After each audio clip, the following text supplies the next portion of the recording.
Speaking means stepping out of yourself. But stepping out of yourself doesn't mean being detached from yourself. It means giving a piece of yourself to someone else. It doesn't have to be extremely profound, but something has to be communicated about you.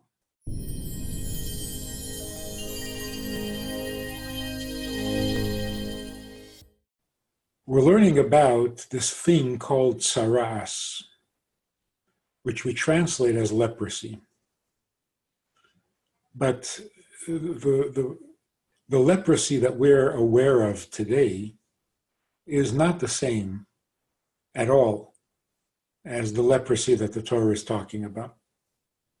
And the Gemara says, Rambam says that this leprosy came as punishment for bad talk, lashon hara.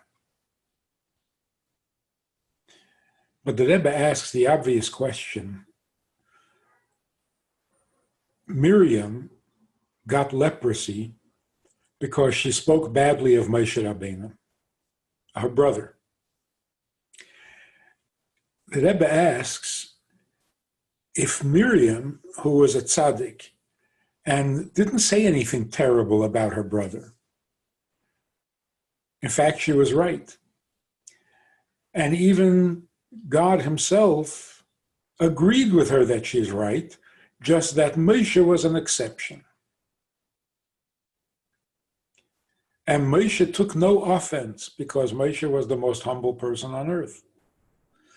So if she gets leprosy for what she said, which was so innocent, relatively, why don't people today get leprosy for all the lashon hara that is real, malicious lashon hara, and they don't get leprosy?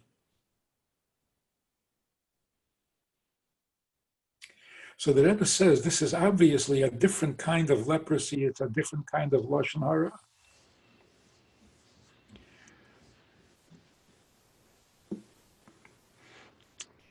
Comes out something like this. There is lashon hara that is harmful to the person you're speaking of. It's also harmful to you, and it's harmful to the person who's listening. But it is damaging human beings. There's another lashon hara where it's not anyone getting damaged or hurt or insulted or offended.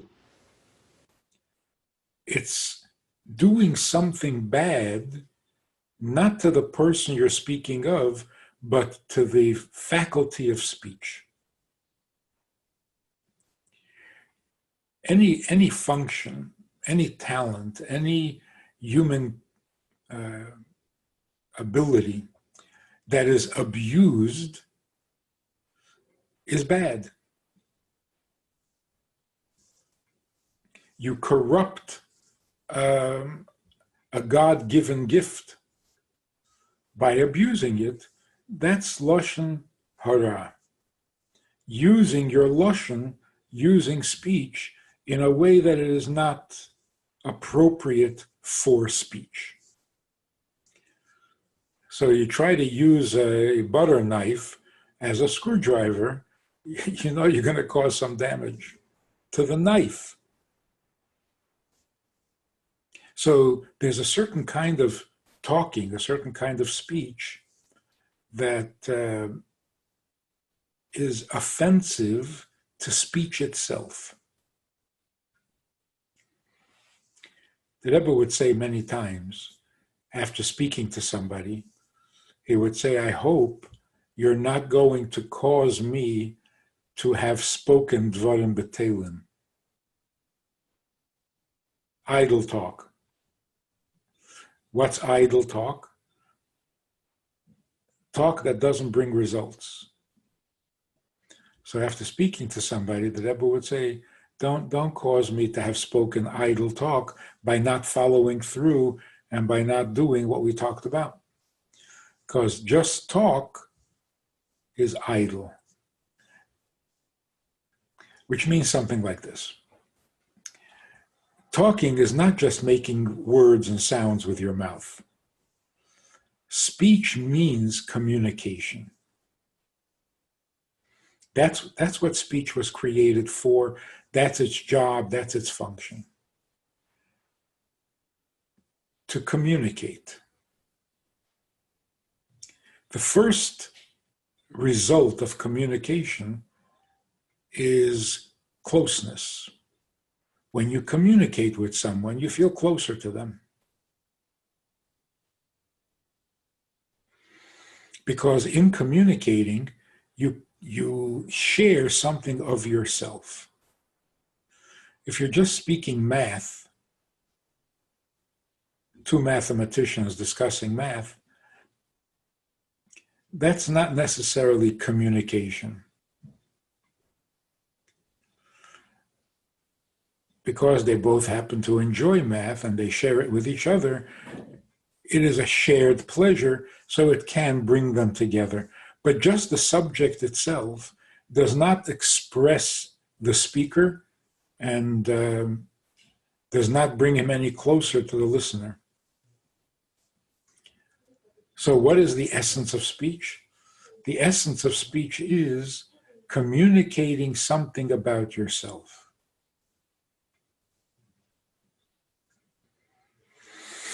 So thought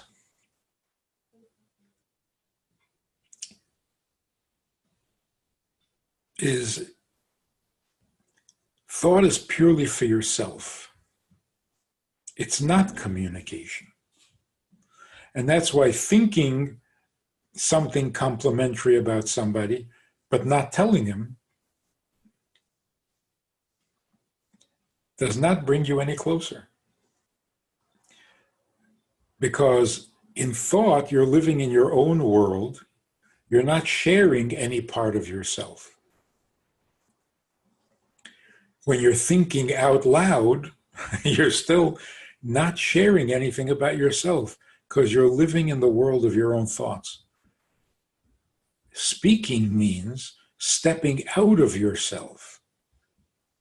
But stepping out of yourself doesn't mean being detached from yourself.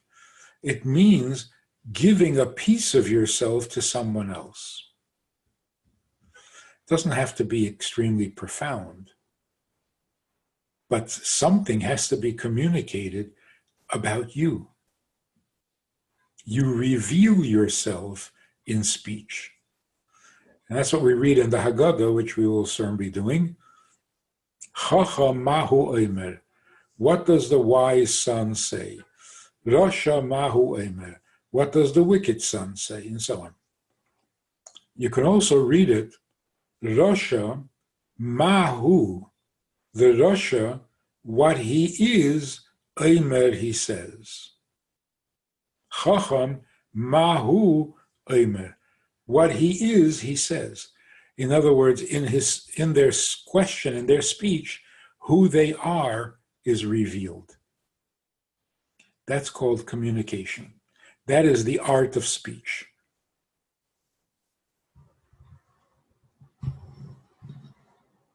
I'm not familiar with the world of animals, but the difference between animal communication and human communication is that animals can communicate facts. I'm hungry, I'm angry. But just the fact. It's not personal sharing who I am. Only a human being has this capacity to reveal himself in words. So if you use speech that does not communicate, then you're abusing this talent, corrupting it, or whatever word you want to use. So Lashon Hara can be bad for the subject of your conversation, who you're talking about, or it can be bad for the speech itself. By very special people, like Miriam, using words inappropriately is considered a great failing. For average people, this is not a sin. So two things. First of all, we don't get leprosy today because the lashon hara that brings leprosy is only objectionable in people who are on that level, where everything they say is purposeful and meaningful and meant to produce results.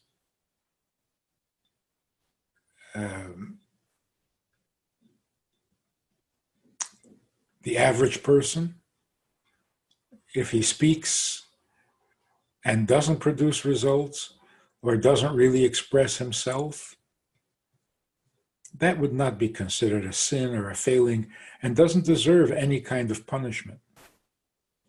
Secondly, it's not a punishment really. Can't say Miriam was punished.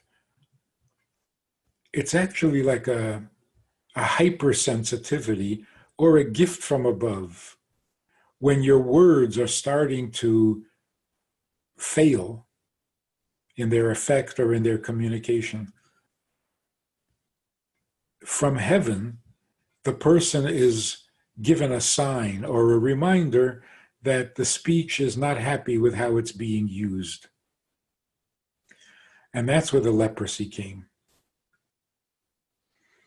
Today, we don't deserve that kind of sign from heaven.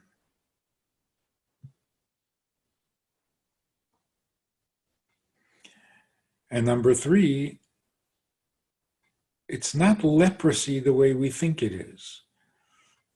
Today, leprosy is a very serious disease. It's a horrible disease. Back then, it was simply a spot on your skin. It's like a little sign from heaven.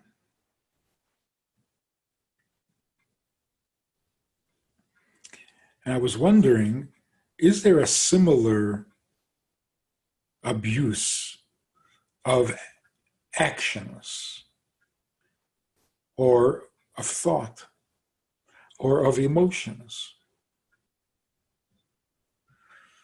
Is there some kind of a sign that special people get from heaven if they're using their thoughts inappropriately?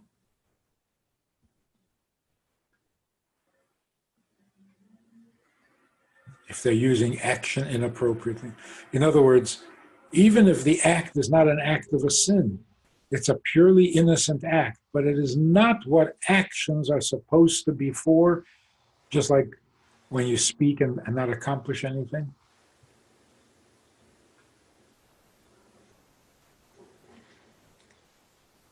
I haven't found anything. Of course, we're told that sitting around wasting time is a sign of wickedness. Idle people. But is wasting time the abuse of your talents or the abuse of time itself? So idle talk is the abuse of speech, but idle waste of time is not the abuse of actions, because it's an inaction, it's the abuse of time. Thoughts, obviously thoughts are much more sensitive than action or speech, and therefore the way you think is crucial to who you are and how you make it through life. So that even if the thought is not vulgar or sinful or evil, we have to be careful how we use our thoughts.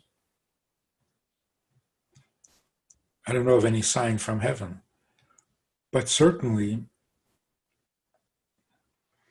there are thoughts that are encouraging and there are thoughts that are depressing. So this is what this week's Parsha is talking about, the different kinds of leprosy and how do you measure it and how do you... It was a divine gift back in those days when people were on such a high level where if they were slightly abusing a gift, a faculty that God gave, God would send them a little reminder to get them back on track. What's amazing, which we have to keep reminding ourselves, there is nothing in the Torah that is ordinary. Yeah, you talk lashon hara, you say bad things about people, and you spread gossip and slander and so on, you're going to get punished with leprosy. There's always more to the story than that. And when we find it, it feels so right. It's eye-opening. It's a pleasure to the soul to hear the soulful side of every idea, halacha, commandment, story in the Torah.